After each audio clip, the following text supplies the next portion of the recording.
Buat yang biasa bikin kartu kuning pasti sudah hafal betul suasananya. Ini pasti di Dinas Tenaga Kerja, di tempat biasa bikin kartu kuning, kartu untuk izin kita bekerja di dalam atau di luar negeri. Nah, sekarang saya coba masuk ke dalam, pengen tahu orang Subang itu sebenarnya banyak di dalam negeri atau di luar negeri. Kalau di luar negeri, di daerah mana? Di Korea kah? Atau di Arab? Atau di Taiwan? Nah, nanti kita coba menghubungi Pak Kabagnya, Pak Angga. Cuma sayang tadi kita sudah masuk ke dalam, Pak Angganya lagi rapat internal. Jadi ya kita harus menghargai mereka. Kita akhirnya duduk nongkrong sambil ngudud, sambil nunggu informasi. Mudah-mudahan nggak terlalu lama. Oke bro, stay terus di Babe Mude. Babe Mude ya, bukan Babe Nude. Itu bahaya.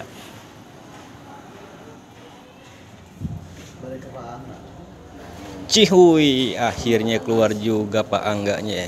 Go, kita ngobrol bro. Halo bro, akhirnya Pak Angganya sudah selesai nih. Kita langsung serbu orangnya. Kita ngobrol-ngobrol. Kemana saja orang Subang bekerja? Barengan. Rupanya Pak Angga didampingi sama Pak Casmin, fungsional pengantar kerjanya bro. Ayo kita dengarkan obrolannya bro. Mau nanya-nanya soal kartu kuning, oi. Ayo sabra banyak kan kartu kuning kan? Pencari kerjanya. Pencari kerja. Pencari kerjanya sampai bulan sekarang itu sekitar 18.000. Dari kapan? Dari Januari. Oh Januari sampai Agustus. Agustus ya. 18.000. 18.000-an. Datanya ada, silahkan kalau kayak ini bisa dicek di data kami.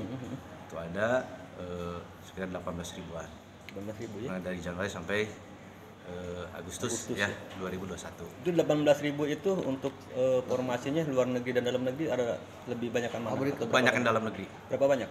Itu hampir sekitar 70% dalam negeri ya? semua. Biasanya dia kerja di mana kalau di luar dalam negeri? Dalam negeri biasanya ada di Tekwang, ada di perusahaan yang ada di Kabupaten Subang. Artinya masih di Subang ya 70% itu? Tidak mungkin di Subang, ada juga yang di luar. Cuma laporan yang dari luar, dia tidak bisa mengembalikan kartu AK1-nya lagi. Karena harusnya apabila anak yang sudah bekerja, itu harus mengembalikan AK1-nya ke kita untuk data penempatan di kita. Gitu ya. Jadi kalau 70% ini dalam negeri. Ya. Dari 70% ini yang banyak di luar Subang apa di Subang? Di Subang, banyak di Subang ya? Iya. Oh berarti emang ada manfaatnya ya? Alhamdulillah ada manfaatnya. Yang ini, yang kebanyakan perempuan? Perempuan berapa persen? Itu hampir dari 100% itu hampir 60%-nya itu perempuan semua. Pertanyaannya, laki-lakinya kemana Kang? Nah, laki-lakinya mungkin ada 1-2 yang dimasuk ke perusahaan karena mungkin bertahan di perusahaan itu dipertahankan karena benar-benar bagus, ya mungkin tidak merekrut. Tapi kalau perempuan, banyak mintanya perempuan lagi yang berpengalaman. Gitu. Karena kami berdasarkan permintaan data dari perusahaan karena namanya wajib lapor lowongan. Oh iya. Nah, itu kan data kami rekap, ternyata kami nanti diumumkan di depan informasi bahwa ada informasi lowongan yang ada di perusahaan. Oke. Kang, kalau dari 18.000 70% di Subang, di dalam negeri, 65% di Subang. Iya. Ya. Itu di berapa perusahaan mereka? Kalau di perusahaan kami tidak tahu ya, karena apa yang melaporkan ke kami, emang seharusnya itu ada perusahaan itu wajib melaporkan ke kami gitu ya, pendata penempatannya biar di kami direkap bisa dilaporkan lagi ke lebih atasan lagi. Di bulan ini berapa perusahaan yang kalau kami tidak takutnya nanti kami lihat dulu di data, data yang ada di kami gitu. Ada beberapa perusahaan dan per bulan itu melaporkan, ada juga yang tidak melaporkan, mungkin tidak ada perekrutannya. Kan kita tidak bisa menuntut ya, harus melaporkan. Ternyata Pak, hari ini kami tidak ada perekrutan karena keadaan seperti ini. Ya udah, makanya kami yang ada mereka yang melaporkan aja, ada beberapa perusahaan di kami. Ada datanya kok. Kalau dibanding dengan tahun yang lalu untuk periode yang sama, itu lebih besar lebih besar yang dulu, Pak. Lebih besar? Lebih besar yang dulu. Terjadi penurunan berarti? Iya. Kenapa? Penurunan karena mungkin akibat dampak dengan pandemi ya? Pandemi itu. Kurang ajar pandemi itu emang. Suruh pulang aja, Pak. Suruh pulang aja. Dia enggak pernah di Subang. Kang, kalau di luar negeri ada 30% ya? Iya.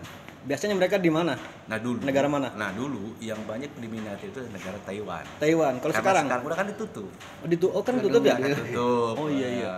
Karena tutup, karena mungkin LTSA juga sekarang udah nggak apa namanya. Paling ada beberapa Hong Kong. Kalau Hong Kong kan kurang diminati oleh masyarakat kita gitu. Jadi Hong Kong yang paling banyak ya? Enggak, kalau dulu kan Taiwan yang paling banyak. Taiwan, Kalau iya. sekarang Iya, kan kalau paling sekarang. Hong Kong. Cuma ada beberapa. Ya Hong Kong yang dibukanya Hong Kong ya Hong Kong. Hong Kong. Oh, jadi di mana yang dibuka di situ mereka Iya, masuk. betul. Oke. Kang, ini kan baru September ya. Ini kalau sampai Desember bisa kira-kira bisa nyampe berapa ribu, Kang? Pencari kerja. Pencari kerja. Ya kita nggak bisa diprediksi Pak, karena kita biasanya kan lonjakan pencari kerja itu ada di 2 titik.